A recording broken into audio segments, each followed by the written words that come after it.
मात्र आपण पाहिलं की शिवतीर्थ निवासस्थानी बाहेर सर्वच मनसैनिक असतील, शिवसैनिक असतील या ठिकाणी दाखल व्हायला सुरुवात झालेली आहे. एक छोटा मनसैनिक या ठिकाणी आपल्याला या ठिकाणी पाहायला मिळतं. आपण त्याच्यासोबत बोलूया. बाळा, काय नाव तुझं? स्वामी. इथे कशासाठी आलायस?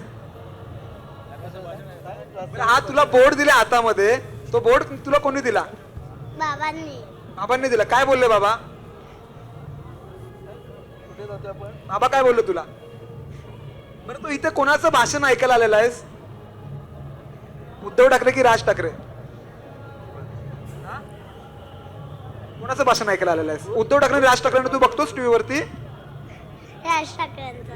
राज ठाकरेंचं भाषण ऐकायला आलेलं आहेस आणि उद्धव ठाकरेंचं? नाही. बरं, पप्पांनी जेव्हा बोर्ड दिला तेव्हा तुला काय बोलले पप्पा?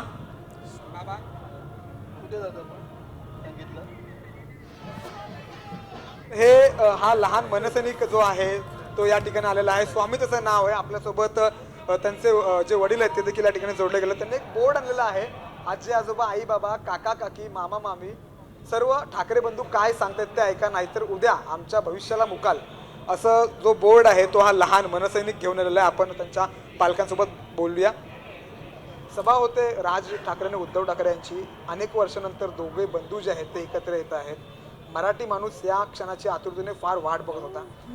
जर का यश नाही मिळालं तर वाटतं ह्या सर्व गोष्टी होतील. महायुती सरकार जे आहे मराठी माणसाला मुंबईतून हद्दपार करून टाकेल, मुंबई महाराष्ट्रापासून तोडेल, असं वाटतं तुम्हाला? बघा, यश मिळणार नाही हा तर होऊच शकत नाही. कारण राजसाहेबांनी सांगितलं या वेळेला महापौर आमचा आणि मराठीच बसेल, हे तर 100%. पण त्याचबरोबर जर तुम्ही जसं म्हणताय त्याप्रमाणे मराठी माणसांनी जर ह्या निवडणुकीमध्ये जर समजा राजसाहेब ठाकरे किंवा उद्धवसाहेब ठाकरे यांच्या मागे उभे राहिले नाही तर भविष्यात आज जे आपण ह्या इलेक्शनच्या अगोदरपासून परप्रांतीय कशा पद्धतीत बोलत आहेत ते आपण बघतोय.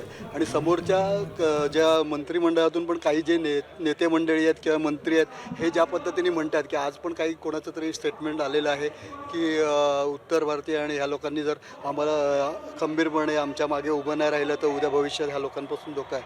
तर सन्माननीय राजसाहेब ठाकरे आणि उद्धवसाहेब ठाकरे हे जे मराठी माणसासाठी उभे आहेत, कळलं की नाही, हे मराठी माणसांनी ओळखलेलं आहे आणि विजय हा पक्का आहे. टीका होते वारंवार. महायुतीमधले जे नेते आहेत, मंत्री आहेत, ते टीका करतायत की मग इतके वर्ष